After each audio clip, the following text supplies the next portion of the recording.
नमस्कार, फोकस न्यूजमा स्वागत छ। म डेभिड पाण्डे। कोरोना महामारीले देशकै जनस्वास्थ्य र अर्थतन्त्रलाई अनिश्चित बनाएको छ। महामारीको आगामी प्रवृत्ति र त्यसले अर्थतन्त्रमा पार्ने असरको सही आकलन गर्न सक्नु बजेट निर्माणको पहिलो चुनौतीका रूपमा रहेको छ।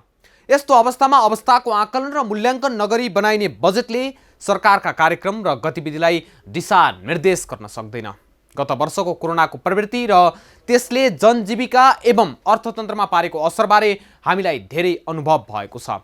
त्यसबाहेक अहिले कोरोना विरुद्ध खोप उपलब्ध भएको र जनसङ्ख्याको सानो हिस्साले भए पनि खोप लगाउन पाएका छन्। तर पनि सङ्क्रमितहरूको अहिलेको सङ्ख्या र मृत्युदर हेर्दा यो लहर अझ लामो हुन सक्ने र यसले अर्थतन्त्रमा सोही अनुपातमा असर गर्ने देखिन्छ।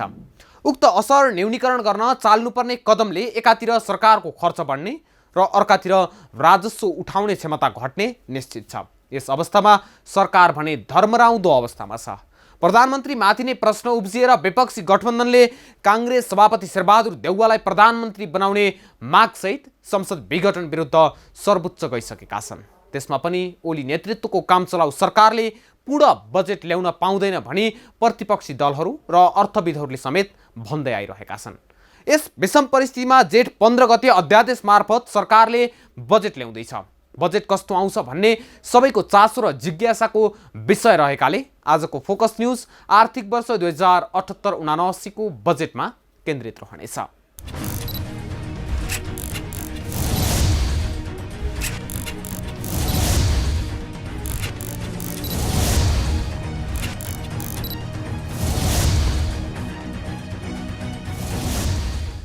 दर्शकवृन्द, सरकारलाई पनि त्यति सहज छैन बजेट ल्याउनका लागि। एकातिर मध्यावधि निर्वाचन घोषणा भइसकेको छ भने अर्कोतिर कोरोना महामारीबाट देश र जनतालाई बचाउन ठुलै बजेटको हिस्सा स्वास्थ्य क्षेत्रमा विनियोजन गर्नुपर्ने देखिन्छ। यो बजेटमा सरकारले स्वास्थ्य क्षेत्रको क्षमता बढाउन र खोप लगायत अन्य औषधि उपकरण किन्न ठुलो रकम छुट्याउनै पर्छ। कोरोना विरुद्धको लडाइँमा अग्रपङ्क्तिमा काम गरिरहेका स्वास्थ्यकर्मी र सुरक्षाकर्मीलाई अतिरिक्त सुविधा वा प्रोत्साहन प्रदान गर्न र स्थानीय तहमा क्वारेन्टिन एवं आइसोलेसन वार्ड निर्माण गर्न मात्रै होइन, कोरोनाबाट प्रभावित घर परिवारलाई राहत वितरण गर्न पनि उत्तिकै आवश्यक छ। सामाजिक सुरक्षा भत्ता अन्तर्गत नगद वितरणमा मात्रै वर्षेनी राज्यको अर्बौं रकम खर्च हुँदै आएकोमा त्यो बढ्ने निश्चित जस्तै छ। अघिल्लो चरणमा सरकारले वित्त नीतिभन्दा मौद्रिक नीतिबाट राहत दिने नीति लिएको थियो। यस्तो नीतिले अर्थतन्त्रको उत्पादन गर्ने व्यवसाय र संस्थालाई राहत पुगे पनि सर्वसाधारणको उपभोग गर्न सक्ने क्षमतामा परेको असरलाई बेवास्ता गर्दछ। यसरी कोरोना महामारीमा बजेट जसरी अध्यादेश मार्फत ल्याइँदैछ त्यो ठिक छ या छैन, के भन्छन् सरकारवाला, हेरौँ यो रिपोर्ट।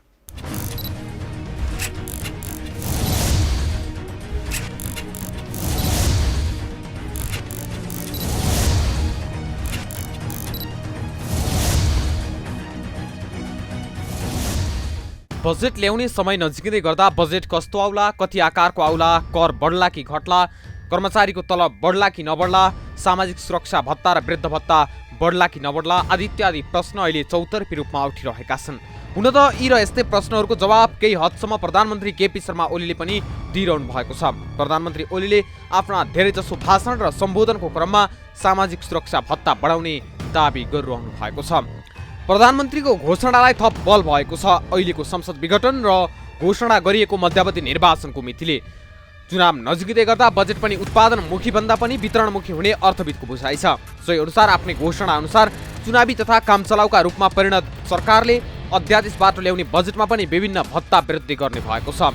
प्रधानमन्त्री केपी शर्मा ओलीले आइतबार आयोजित पत्रकार सम्मेलनमा गरेको टिप्पणी र अर्थ मन्त्रालयको गृह कार्य अनुसार वृद्ध भत्ता वृद्धि निश्चित जस्तै देखिएको छ। यसबाहेक स्वास्थ्यकर्मी तथा कर्मचारीको तलब भत्ताका विषयमा पनि दबाब छ। यद्यपि त्यस विषयमा भने अर्थ मन्त्रालय पनि स्पष्ट हुन सकेको छैन। अर्थ स्रोतका अनुसार वृद्ध-वृद्धाले मासिक पाउने भत्ता वृद्धि निश्चित जस्तै छ, किनभने प्रधानमन्त्री ओलीले पहिले वृद्ध-वृद्धाको भत्ता 3000 रुपियाँबाट बढाएर 5000 पुर्याउने घोषणा गरिसक्नु भएको छ। संसदबाट बजेट पेश भएको अवस्थामा अर्थमन्त्रीलाई यो प्रस्ताव लैजान सक्ने भए पनि चुनावी तथा कामचलाउ सरकारलाई भत्ता वृद्धि गर्न सक्ने अधिकार नभएको विज्ञहरूले बताएका छन्। 2074 को संसदीय निर्वाचनमा नेकपाको वाम गठबन्धनले वृद्ध भत्ता बढाएर 5000 रुपियाँ पुर्याउने घोषणा गरिसकेको छ। हाल 70 वर्ष उमेर पुगेका करिब 13.5 लाख वृद्ध-वृद्धाले मासिक 3,000 रुपियाँका दरले भत्ता पाउने गरेका छन्। प्रधानमन्त्रीले भत्ता वृद्धिको घोषणा गरिसकेकाले थप 2,000 बढाई मासिक 5,000 रुपियाँ पुर्याउने अनुमान छ। मासिक 5,000 रुपियाँ पुर्याइए सम्भावित कुल बजेट अङ्कको करिब 6% रकम वृद्ध भत्तामै खर्च हुनेछ। अर्थात् राष्ट्रिय योजना आयोगले 16 खर्ब 97 अर्ब रुपियाँको बजेट सीमा स्वयं दिएको छ। हाल मासिक 3,000 रुपियाँका दरले वितरण भइरहेको छ। 3,000 का दरले हाल वार्षिक 67 अर्ब रुपियाँ वृद्ध भत्तामा खर्च हुने गरेको छ। प्रधानमन्त्रीले घोषणा गरे जस्तै 5,000 पुर्याइए वार्षिक 33 अर्ब रुपियाँ दायित्व थपिनेछ। वृद्ध भत्ता कहिले कति बढ्यो? वृद्ध भत्ता वितरणको सुरुवात नेकपा एमाले र विशेष गरेर पूर्व अर्थमन्त्री स्वर्गीय भरत मोहन अधिकारीले गरेका हुन्। 27 वर्ष अघिबाट वृद्ध भत्ता वितरण सुरु भएको यो कार्यक्रमको बजेट भने 30 गुणा बढिसकेको छ। आर्थिक वर्ष 2051-52 को बजेट मार्फत तत्कालीन अर्थमन्त्री अधिकारीले 100 रुपियाँका दरले वृद्ध भत्ता वितरण सुरु गरेका हुन्। 2056-57 मा महेश आचार्यले यो भत्ता मासिक 150 रुपियाँ पुर्याएका हुन्। 2061-62 मा पुनः अर्थमन्त्री भएका अधिकारीले 25 रुपियाँ वृद्धि गरी मासिक 175 रुपियाँका दरले वितरण गर्न थाले। 2065-66 मा बाबुराम भट्टराईले बजेट मार्फत मासिक 500 का दरले वितरण गर्ने निर्णय गरे। रामशरण महतले पनि 2072-73 मा 500 बढाएर 1,000 रुपियाँ पुर्याए। लगत्तै अर्थमन्त्री भएका विष्णु पौडेलले 100%ले वृद्धि गर्दै वृद्ध भत्ता 2,000 रुपियाँ पुर्याएका हुन्। गत वर्ष 3,000 रुपियाँ पुगेको यो भत्ता फेरि अर्थ मन्त्रालयको बागडोर सम्हाल्न आइपुगेका पौडेलले हालसम्मकै सबभन्दा बढी 2,000 रुपियाँले वृद्धि गर्ने गृह कार्य छ, जसलाई प्रधानमन्त्री केपी शर्मा ओलीले साथ दिएका छन्। यसबाहेक अहिलेको बजेटमा के विषयलाई प्राथमिकता दिएको छ त? बजेट जेठ 15 मै आउने सम्भावना कतिको छ? अर्थ मन्त्रालय अब नेपाल सरकार भनौँ जेठ 15 गते बजेट ल्याउने गरी नै तयारी गरेको छ। अरू केही व्यवधानहरू भएन भने बजेट जेठ 15 गते आउँछ अध्यादेश मार्फत। अहिलेको बजेटका मुख्य प्राथमिकता के हुन्? प्राथमिकता त हामी कोभिड-19 को महामारीको दोस्रो लहरको बिचमा छौँ। यसले स्वास्थ्य सङ्कट सँगसँगै किसिमको आर्थिक सङ्कट सृजना गर्ने सम्भावना पनि रहेको छ। त्यसले गर्दाखेरि पहिला त यो महामारीबाट जीवन रक्षा गर्ने अनि यसलाई नियन्त्रण गर्ने हैन, अनि त्यसले पारेको प्रभावबाट कसरी आर्थिक पुनरुत्थान गर्न सकिन्छ भन्ने कुरा नै अहिलेको बजेटको पहिलो प्राथमिकता रहन्छ लाग्छ मलाई। अहिले अब तथ्याङ्कै अहिले भन्न त सक्दिनँ, किनभने बजेट फाइनल भएर आइसकेको अवस्था छैन। कति पर्सेन्टले ग्रोथ हुन्छ अथवा कति प्रतिशत बजेट स्वास्थ्यमा जान्छ भन्ने। तर विगतको वर्ष अथवा अघिल्ला वर्षहरूको तुलनामा अहिलेको हामी स्वास्थ्य सङ्कटको बिचमा रहेको हुँदा स्वास्थ्य क्षेत्रले प्राथमिकता पाउँछ र हिजोको वर्षहरूमा गएको वर्षहरूमा भन्दा उल्लेख्य बजेट वृद्धि हुने देख्छु मैले। अध्यादेश मार्फत बजेट ल्याउने तयारी भइरहँदा त्यसको आलोचना भएको छ। यसलाई अर्थ मन्त्रालयले कसरी हेरेको छ नि? त्यो पनि तर्कहरू छ, जसरी भने मिडियामा विभिन्न व्यक्तित्वहरूले भनिरहनु भएको छ। एउटा एक किसिमको तर्क हो, तर अब संविधानमा जेठ 15 मै लेखेको एउटा अवस्था पनि छ, संवैधानिक व्यवस्था पनि छ र पछिल्लो समय नयाँ संविधान आइसकेपछि जेठ 15 मा बजेट नियमित ढङ्गले आइरहेको स्थिति पनि हो। र अर्को चाहिँ अब अहिले सङ्घीय संसद छैन, सङ्घीय संसद नहुँदाखेरि किन आवश्यक भन्ने तर्क त रहनै भयो। अर्को तर्फ के हुन्छ भने जस्तै हामी कहाँ प्रदेश र स्थानीय तहहरू छन्, अनि प्रदेश सरकार र स्थानीय तह छ। प्रदेश सरकारले असार 1 गते र स्थानीय तहले असार 10 गते बजेट ल्याउनु पर्ने कानुनी प्रावधान छ। अहिले अब सङ्घीय संसद नभए पनि, प्रतिनिधि सभा नभए पनि प्रदेश सरकारहरू र स्थानीय तहको कामहरू नियमित ढङ्गले भइरहेकी अवस्था छ र उनीहरूको बजेट जस्तै असार 1 गते आउने बजेट, असार 10 गते आउने बजेटको लागि पनि जेठ 15 गते सङ्घीय सरकारले, केन्द्रीय सरकारले बजेट ल्याइदिनु पर्ने हुन्छ। चुनावी सरकार भएकाले बजेट बढी वितरणमुखी हुने हो कि भन्ने आशंका गर्न थालिएको छ नि? अहिलेको अवस्था धेरै वितरणमुखी दिने अवस्था छैन। एकातिर स्रोतमा दबाव छ, अर्कोतिर हामी कोभिड-19 महामारीको सङ्कटमा छौँ। हामीलाई ठुलो स्केलको बजेट यो स्वास्थ्य सङ्कट व्यवस्थापन गर्न, भ्याक्सिन खरिद गर्न लाग्ने अवस्था छ हैन। त्यसपछि चुनावी खर्चलाई पनि बजेट जुटाउनु पर्ने अवस्था छ। त्यस्तो अवस्थामा हाम्रो स्रोतको दबाव परिरहेको अवस्थामा हामी अहिले धेरै वितरणमुखी हुन सक्ने स्रोतको प्रावधानले नै दिँदैन, किनभने हामीलाई कठिन अवस्था छ। त्यसले गर्दा त्यस्तो वितरणमुखी नभइकन कार्यान्वयनमुखी र तपाईँले भने जस्तै आर्थिक पुनरुत्थान र उत्पादनमुखी नै आउने अपेक्षा गर्छु। संसदीय अभ्यासमा जनप्रतिनिधिले मात्र कर बढाउन र घटाउन सक्नेछन्। अहिलेको बजेटमा करको अवस्था कस्तो छ? अब त्यो एउटा अभ्यास छ हैन, सामान्यतया अब सरकार जुन रनिङ सरकार छ त्यसले विभिन्न कानुनहरू जारी गरिरहेको, अध्यादेश मार्फत जारी गरिरहेको स्थिति पनि छ। त्यसले गर्दाखेरि अब के कति हदसम्म जान मिल्छ ती कानुनी कुराहरू त मलाई धेरै अवगत पनि छैन। कतिसम्म जान सकिन्छ अथवा जान मिल्ला, कानुनी जानकारहरूले पनि सल्लाह सहयोग गर्नुहोला। तर यही विषय राम्रो भए पनि व्यवस्थित नभएको र चुनावी एजेन्डा जस्तो बनेको कतिपयको भनाइ छ। नागरिकको अवस्था अनुसार उसको जीवनमा चाहिने आवश्यकता पूरा गर्ने युनिभर्सल अवधारणा अनुसार सामाजिक सुरक्षा कार्यक्रम लागू नगर्ने हो भने अझै ठूलो समस्या सिर्जना हुने अर्थविदहरू बताउँछन्। हाल नगद वितरणका करिब 1 दर्जनभन्दा बढी कार्यक्रम छन्।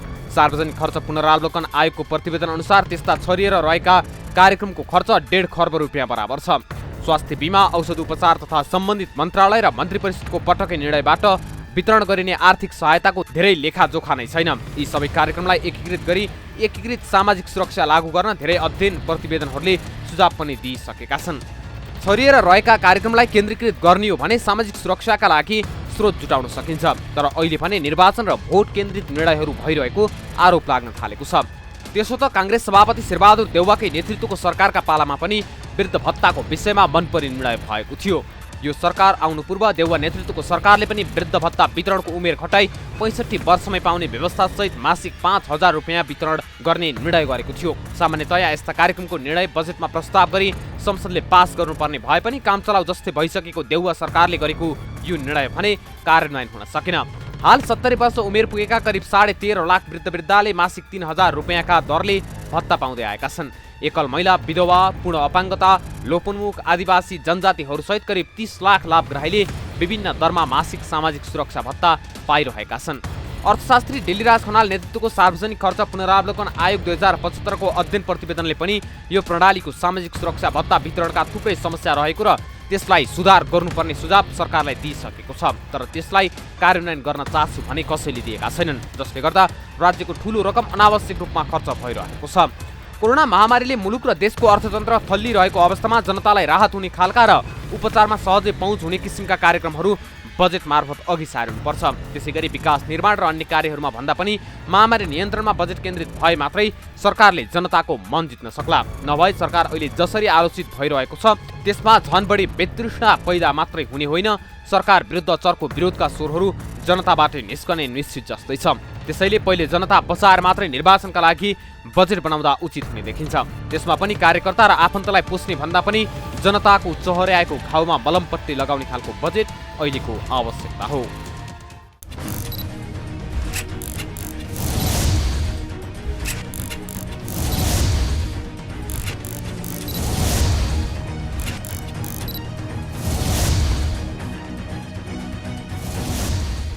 सामान्य अवस्थामा भन्दा बढी र फरक संरचनामा खर्च गर्नुपर्ने बाध्यताका बीच सरकारले बजेट ल्याउँदैछ।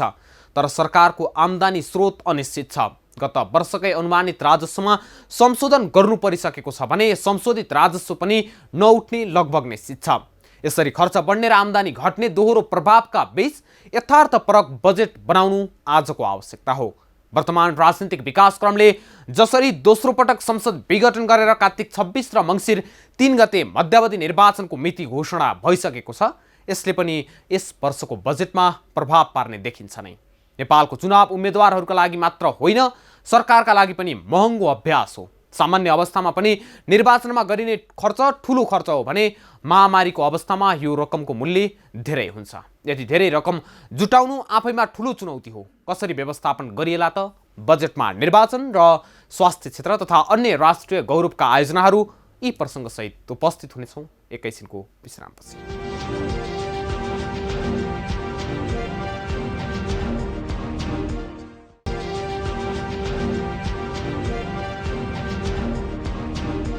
विश्रामपछि स्वागत छ फोकस न्यूजमा। गएको 3 वर्षमा नेपालको कुल गरास्त उत्पादनको अनुपातमा ऋण उच्च दरले वृद्धि भएको छ। 2074-75मा 25% हाराहारीमा रहेको उक्त अनुपात हाल करिब 37% पुगेको छ। यति मात्रै होइन, अर्थमन्त्रीमाथि चुनावका बेला लोकप्रिय कार्यक्रम ल्याउने दबाब पनि अर्थ मन्त्रालयलाई छ नै। राजनीतिक खिचातानीका बीच यसअघि सर्वाधिक आलोचित सांसद विकास कोषलाई निरन्तरता दिनुपर्ने बाध्यता सरकारसँग छ। प्रधानमन्त्रीले सामाजिक सुरक्षा भत्ता बढाउने घोषणा गरिसक्नु भएको छ। प्रजातन्त्रमा सत्तारूढ दलले आफ्नो चुनावी घोषणा पत्रमा राखेको कुरा लागू गर्न खोज्नु स्वाभाविक नै मानिला, तर त्यसले राज्यको माथि अनिवार्य दायित्वको बोझलाई अझ दबावमा पार्ने देखिन्छ। यसलाई पूर्व अर्थमन्त्रीहरूले कसरी लिएका छन्? बजेट कस्तो आउला त? हेरौँ यो रिपोर्ट।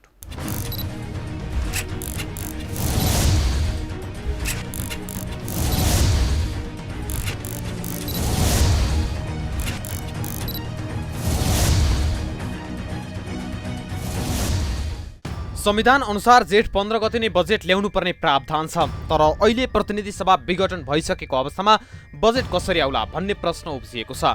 यद्यपि यही प्रश्नलाई सजिलो बनाइदिएका छन् प्रधानमन्त्री केपी शर्मा ओलीले आइतबार प्रधानमन्त्री निवास बालुवाटारमा आयोजना गरेको पत्रकार सम्मेलनमा। प्रेस चौतारी नेपालले आयोजना गरेको पत्रकार सम्मेलनमा प्रधानमन्त्री ओलीले राष्ट्रपतिबाट अध्यादेश ल्याएर जेठ 15 मै बजेट ल्याउने घोषणा गरिसकेका छन्। यसले पनि बजेट आउँदैन कि भन्ने संशय भने दूर भएको छ। हुन त कामचलाउ सरकारका प्रधानमन्त्रीले पूर्ण बजेट ल्याउन नमिल्ने भन्दै केही अर्थविदहरू र प्रतिपक्षले विरोध जनाइरहेका छन्। तर बजेटको आकार कस्तो हुन्छ, कति क्षेत्रलाई समेटेर बजेट आउँछ त्यो केही समयपछि थाहा होला नै। तर बजेट भने प्रधानमन्त्रीले दाबी गरे बमोजिम असार 15 मै अध्यादेश मार्फतै आउने निश्चित जस्तै भएको छ। 15 गते बजेट स्वाभाविक रूपमा हो अध्यादेशबाट आउने हो। त्यसको औपचारिक जारी गर्ने कुरा सामान्य राष्ट्रपतिबाट अध्यादेशको रूपमा हुनेछ। बजेट सस्तो लोकप्रियता अथवा चुनावभन्दा पछि, चुनाव सकिएपछि, चुनावको परिणाम आइसकेपछि दूरगामी महत्त्वका भविष्यसम्मलाई असर पार्ने खालका कामहरू जस्ता भएका थिए चुनावको परिणाम आइसकेपछि।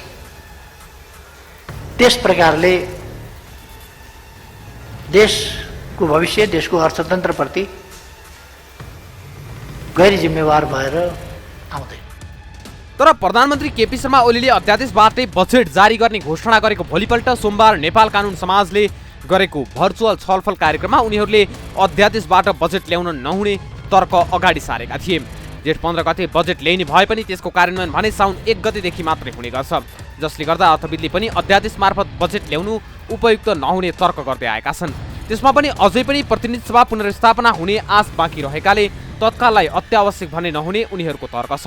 तर प्रधानमन्त्री ओलीले भने अध्यादेश मार्फत नै बजेट ल्याउनुको लागि त्यही अनुसार काम कारबाही अगाडि बढाएकाले बजेट समयमै आउने तर अध्यादेशको बाटो हुने कतिपयको बुझाइ छ।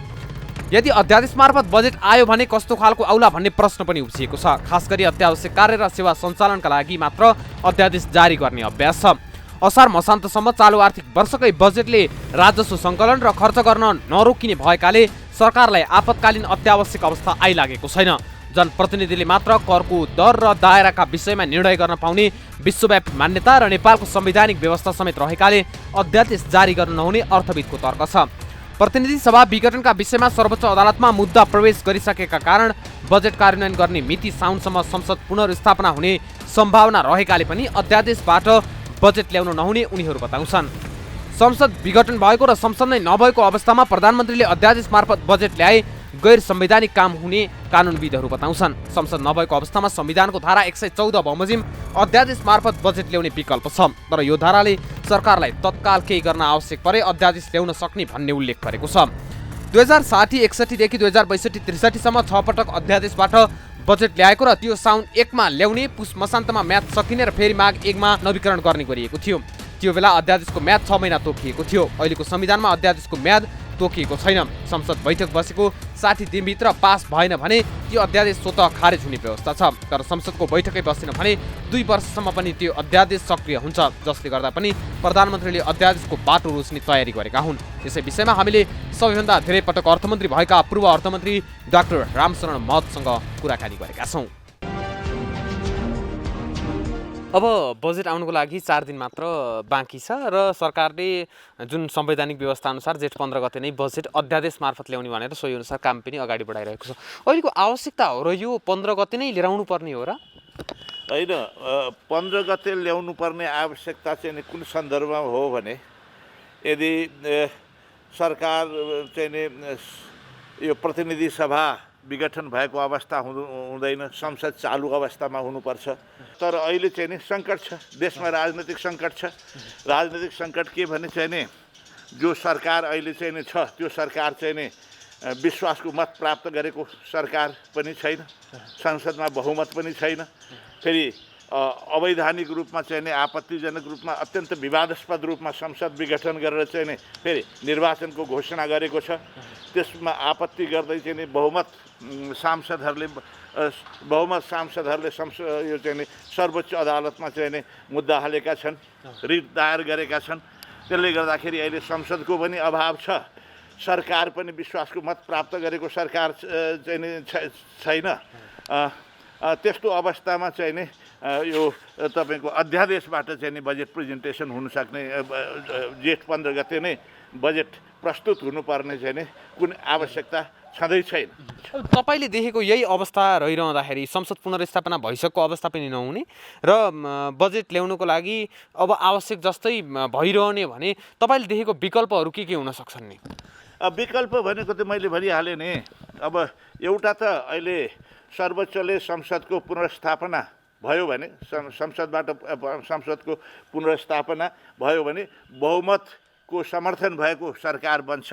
त्यही बहुमतको समर्थन प्राप्त सरकारले चाहिँ नि वार्षिक बजेट प्रेजेन्टेसन गर्छ।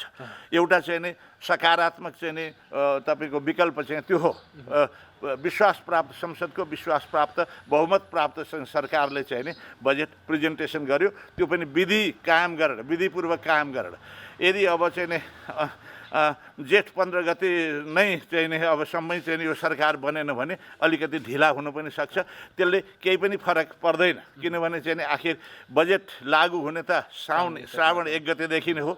यसको 2-4 दिन 10-8 दिन चाहिँ नि ढिला भए पनि चाहिँ नि अब असारभित्र चाहिँ नि बजेट पास गरेर चाहिँ नि श्रावण 1 गतेदेखि पूर्ण बजेट यो चाहिँ नि बहुमत प्राप्त, विश्वासको मत प्राप्त सरकारले पेश गरेको पूर्ण बजेट चाहिँ नि लागू होस्। अबको यो अहिले जुन चुनावी सरकार छ, यति बेलासम्मको कुरा गर्दाखेरि त काम चलाउ सरकार, चुनावी सरकार, यो अवस्थामा अध्यादेश मार्फत बजेट आइहाल्यो भने अथवा बजेट आइहाल्यो भने चाहिँ त्यो आर्थिक त्यो पुनरुत्थान, त्यस्तै गरेर उत्पादनमुखी भन्दा पनि वितरणमुखी हुन्छ भन्न खोज्नु हो। वितरणमुखी अब जस्तो अहिले पनि सरकारको तर्फबाट चाहिँ कतिपय आवाजहरू यसरी भत्ता बढाउँछौँ, यो गर्छौँ, यो बिल्कुलै वितरणमुखी हो। वितरणमुखी हो। भोलिको चाहिँ नै तपाईँको अर्थव्यवस्थालाई अझ बोझ बढाउने हो, दिगो आर्थिक विकासको लागि हुँदै पनि होइन।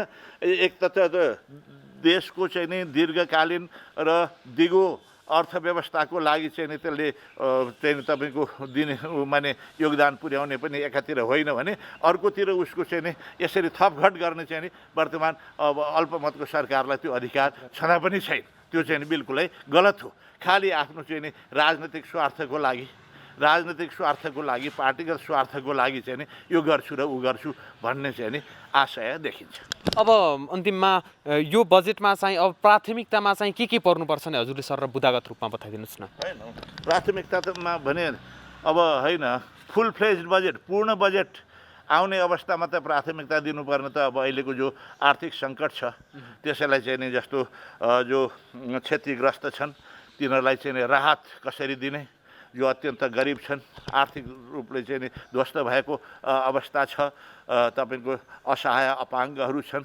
वृद्ध बालकहरू तिनीहरू छन् चाहिँ यो यसबाट सङ्क्रमणबाट पीडित, तिनीहरूलाई राहत दिने एउटा चाहिँ नि पनि पर्यो। अनि अर्थव्यवस्थालाई चाहिँ रिस्टोरेसन गर्ने, नयाँ जीवन दिनको लागि चाहिँ नि अब जति पनि गतिविधिहरू त्यसलाई प्राथमिकता दिनुपर्छ। अनि अब धेरै अजकल्टु रहेका धेरै आयोजनाहरू, देशभरि चाहिँ धेरै विकासका आयोजनाहरू छन्, ती धेरै अजकल्टु छन्, अजकल्टु भएर बसेका छन्। अहिले 3 तहको सरकारको बिचमा चाहिँ नि एउटा दोहोरोपन पनि छ, ओभरल्यापिङ डुप्लिकेसन पनि छ। अब त्यस्तालाई चाहिँ नि मुक्त गरेर चाहिँ नि आफ्नो आफ्नो ठाउँमा चाहिँ नि आफ्नो आफ्नो तपाईँको क्षेत्रमा जुन सरकारले जे काम गर्नुपर्छ स्थानीय तहमा ले गर्नुपर्ने स्थानीय तहलाई जिम्मा लाउने, प्रदेशलाई गर्ने चाहिँ प्रदेश तहले गर्नुपर्ने प्रदेशलाई जिम्मा लाउने, केन्द्रले गर्नुपर्ने केन्द्रले गर्ने, यसमा चाहिँ नि केन्द्रीकृत गर्ने होइन। 2 थरी 3 तहको बिचमा चाहिँ विवादहरू चाहिँ नि ओभरल्यापिङ गर्नुपर्ने काम बिल्कुलै नगरेर चाहिँ नि आफ्नो आफ्नो क्षेत्रमा चाहिँ नि संस्थागत क्षमता वृद्धि गर्ने, कार्यक्षमता बढाउने, जनशक्तिको चाहिँ काम गर्न जनशक्तिको क्षमता बढाउने, त्यतातिर चाहिँ नि एकदमै ध्यान दिनुपर्छ।